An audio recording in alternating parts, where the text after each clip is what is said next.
Hey lovely sexy hobby people, welcome to today's video. Dungeons & Dragons Adventure issue 29. We get dice with little daggers in this time round.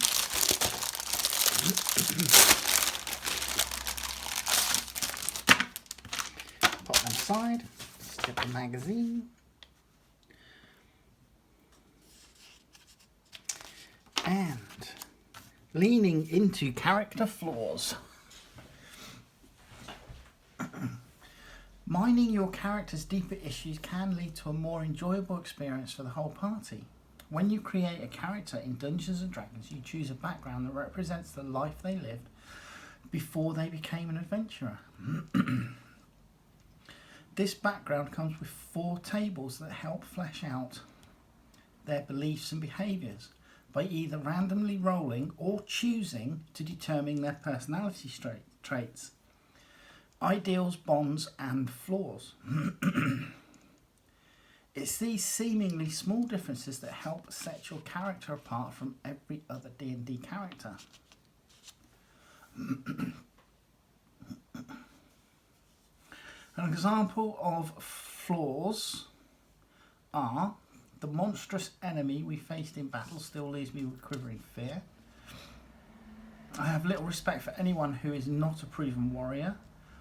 I made a terrible mistake in battle that cost many lives and would do anything to keep that mistake secret. My hatred of my enemies is blind and unreasoning. I obey the law even if the law causes misery. I'd rather eat my armour than admit when I'm wrong.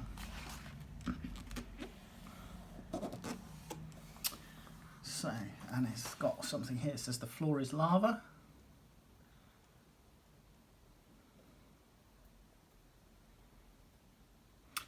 A character's flaw doesn't have to be so debilitating that it completely derails the game. Many superficial flaws, such as being boastful, arrogant, vain, or simply deluded about one's actual abilities, can be fun to roleplay without being too destructive. And sometimes bad is good. Barbarian, Path of the Giant. Harnessing the primal might of giants gives these barbarians an edge in battle.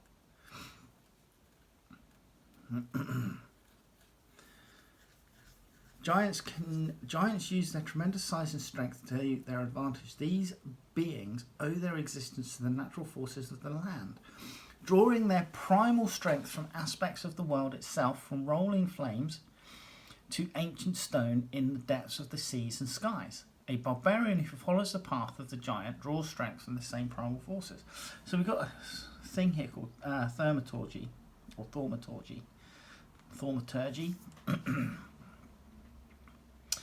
It's an attack save. No, nothing there. Casting time is 1 action. Range 30 feet. Duration 1 minute. Components V.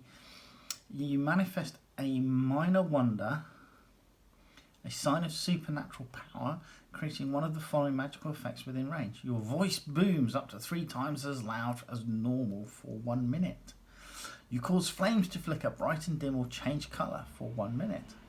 You cause harmless tremors in the ground for 1 minute. You create an instantaneous sound that originates from a point of your choice within range, such as a rumble of thunder or cry of raven or ominous whispers. You instantaneously cause an unlocked door or window to fly open or slam shut.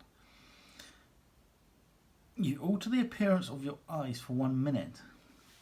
If you cast this spell multiple times, you can have up to 3 of its 1 minute effects active at a time, and you can dismiss them as an effect. You can dismiss such an effect as an action. That's pretty cool. Giant's Havoc, 3rd level barbarian who's chosen the path of the giant, transforms themselves into a hulking force of destruction when they rage. Cool. And then there's some role-playing advice. So, Barbarian, Path of the Beast. The fearsome fighters who follow the path can unleash the beast inside them to injure their enemies.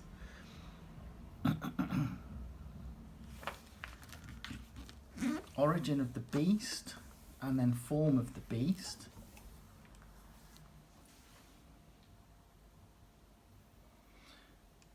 So at third level, a barbarian who walks this path begins to manifest the animal that lurks within them.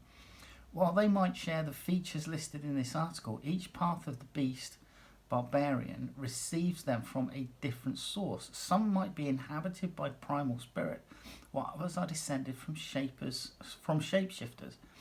A player can speak to the dungeon master and choose the origin of their feral might to determine it randomly by rolling on the table below.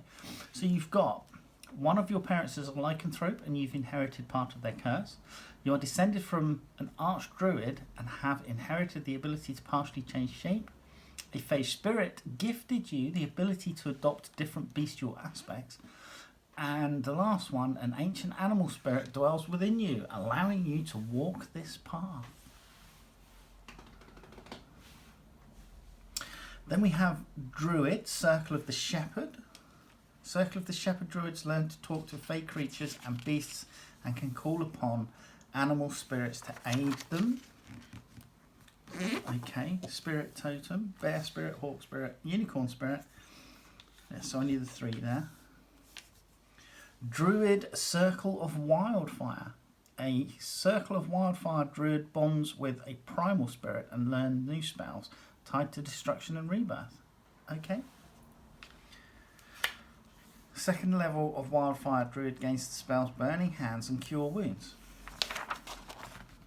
Wildfire Spirit. So,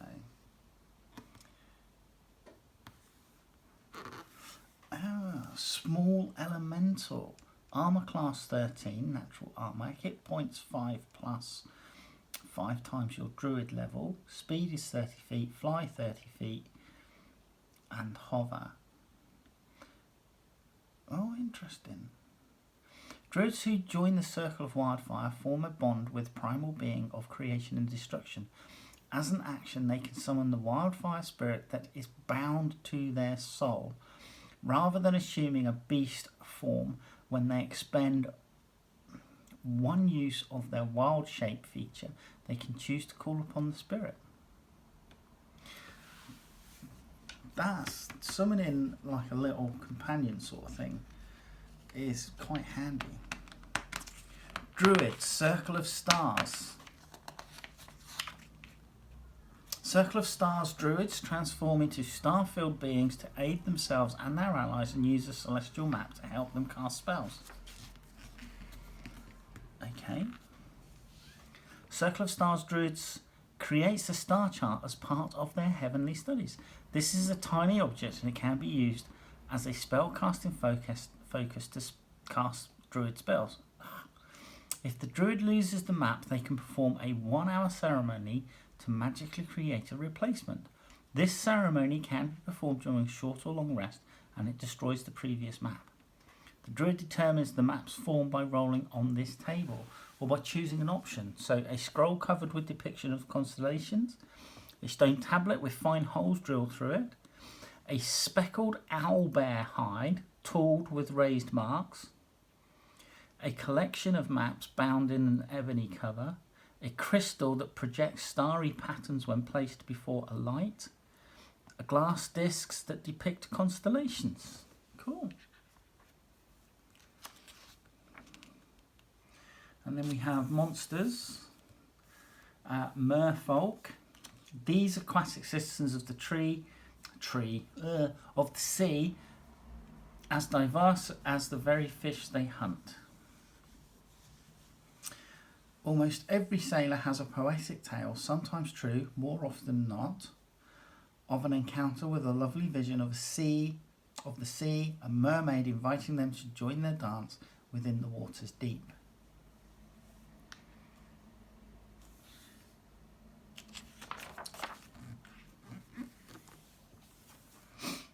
Merfolk encounters. Merfolk can be found wherever adventurers touch upon the sea, on voyages, fighting pirates or naval marauders, and especially below the waves. Once in the depths, they may be encountered while exploring sunken ruins and shipwrecks, visiting the merfolk's own coral kingdoms and the like. As amphibious creatures, merfolk are also able to break the surface of the wave to chat to passing sailors. or even drag themselves ashore to lie in the sun and interact with their coastal neighbours. As largely neutral creatures with various concerns of their own, an encounter with merfolk can take any number of approaches, as adversaries, as allies, or requesting aid. Cool. And then we have our next encounter, Heart of Stone. Encounter background. 10 years ago, the notorious pirate Aktum Zar raided a wedding barge anchored in the Bay of Norland. When the bride fought back and killed his beloved first mate, Zar gave the fateful order to scuttle the barge and drown its passengers, a punishment for his crime. As punishment for his crime, soon the goddess of love cursed Zar never to feel joy. No words nor music could lift his spirits, nor love blossom in his heart.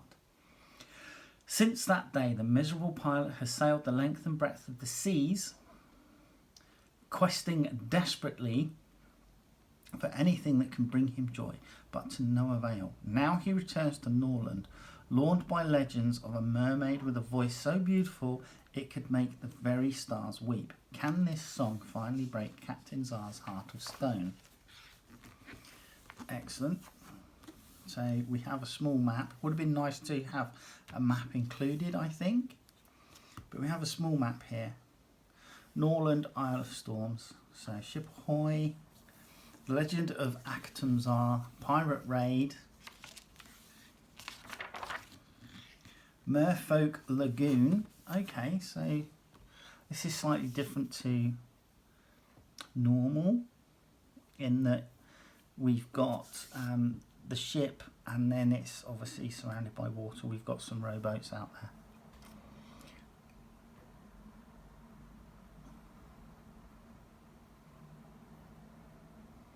The Merfolk Lagoon has the following notable terrain features. Shallow water, these sections are 3 feet deep, encounters difficult terrain to wade through. Deep water, these sections vary between 10 and 20 feet. Characters swimming here must follow the rules for underwater combat, and rocks, wet rocks protrude above the surface. Jumping between them without falling prone requires success on a DC 8 dexterity acrobatics check.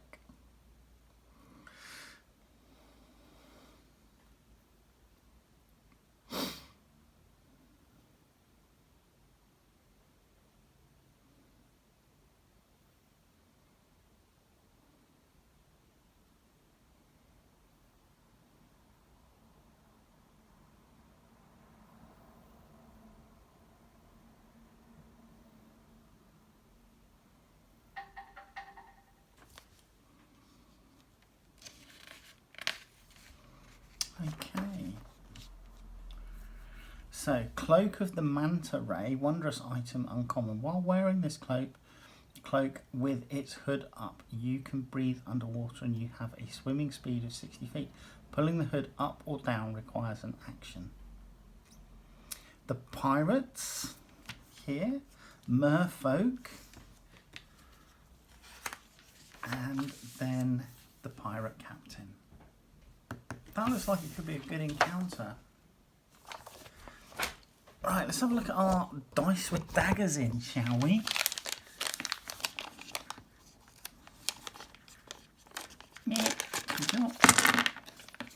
Right, let's take our D6. So I don't know if you can see the dagger in there. Have we got anything which might be better? We just make it out in the D4 there.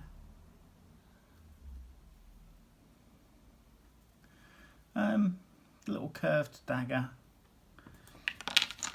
Now I know the hatchet dice or the axe dice. I didn't rate their rolling ability.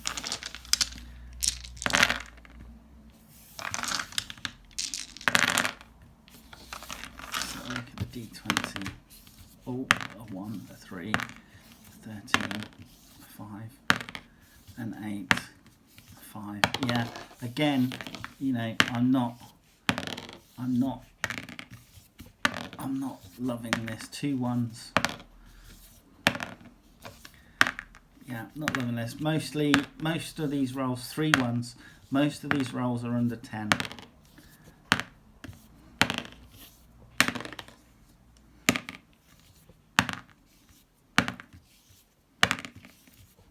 And 1 natural 20. Had 10 a few times. Right, yeah, I don't think I'll be using these. These will probably go in the same bag as my other axe dice. But they're a nice green colour. I quite like them to look at, but I wouldn't want to play them. Anyway, hopefully I will see you in the next video. All right, take care. Bye bye.